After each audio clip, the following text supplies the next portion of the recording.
This is an English mahogany, early 19th century campaign chest, around about 1825 in date.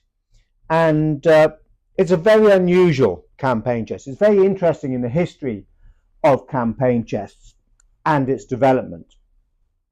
You can see that it's basically it looks like two boxes on feet.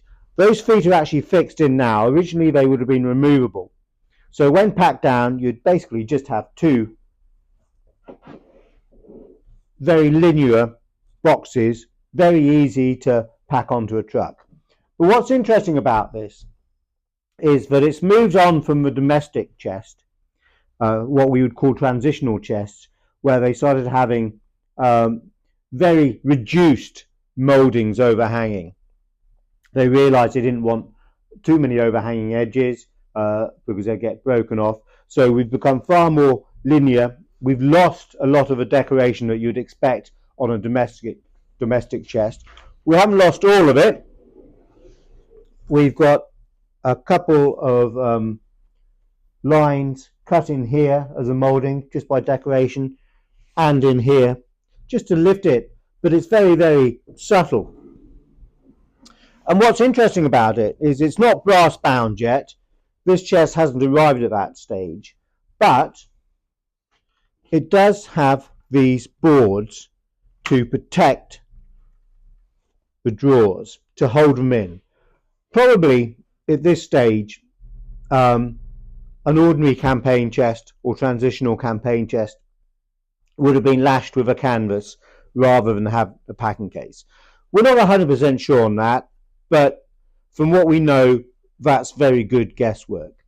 This chest goes on a step further. It decides to contain the drawers, add another layer of security. So if you've got canvas, presumably someone can cut it open or get to it, and they can go through the drawers, force them open. With these boards, you've got another layer of security. So we undo the lock which holds it in, and to the bottom we've got two steel pins which sit into these holes here just to hold it in place. And if we do the same with the bottom as well, there you go. And you can see that these boards are quite nicely made. They're cleated at the ends, just to strengthen it a little bit. We can see the lock there.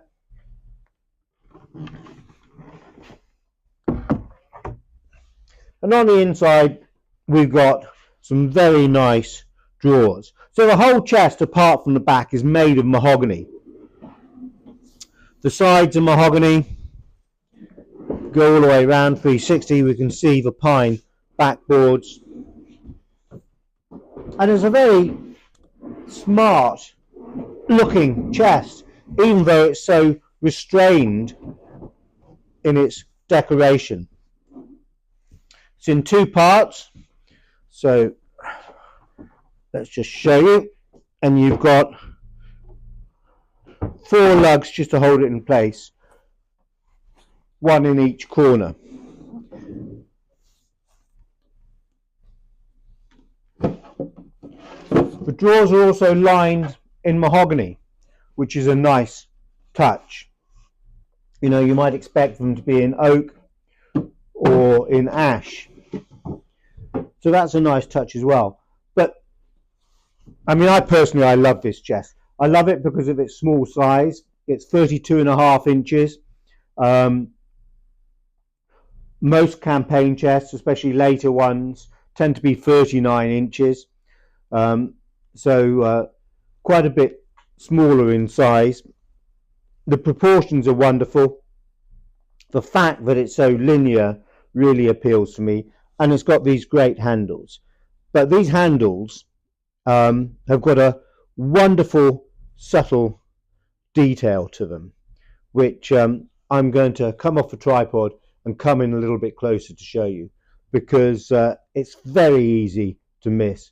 But for me, that little attention to detail is just fantastic. So if we look at these skeletal handles to the top, you can see that you've got a little gap, fingernail gap, so you can lift the bail up nice and easily.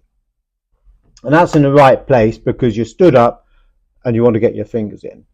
But if we look to the handles to the bottom section, because you're reaching down, this little fingernail hole is to the top of the bail.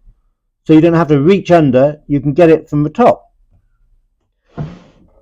So that is just an incredibly subtle little bit of detail, of thought that has gone into making this chest, which tells you an awful lot about the cabinet maker and the workshop that it came from. And it's a detail which is very easy to miss. So let's sum up this chest. It's mahogany, English, early 19th century, around about 1825 in date. And it's quite an important chest in the development of campaign chests. We've moved away from the domestic chest. It's no longer recognisable as a domestic chest in its form. We've got the two parts. We've become far more linear in shape.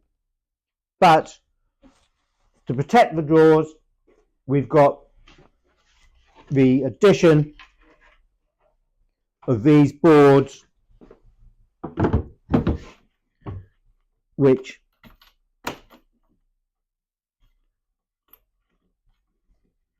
fit on the front. We've also got the wonderful detail to these skeletal handles, and it's a lovely little size. I would be surprised if I ever see a chest quite like this one again. We might see similar ones. We've had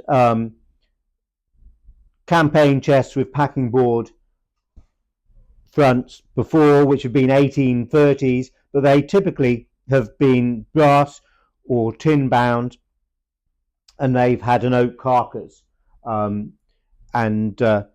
mahogany or teak drawers. This really is a lovely and quite smart campaign chest.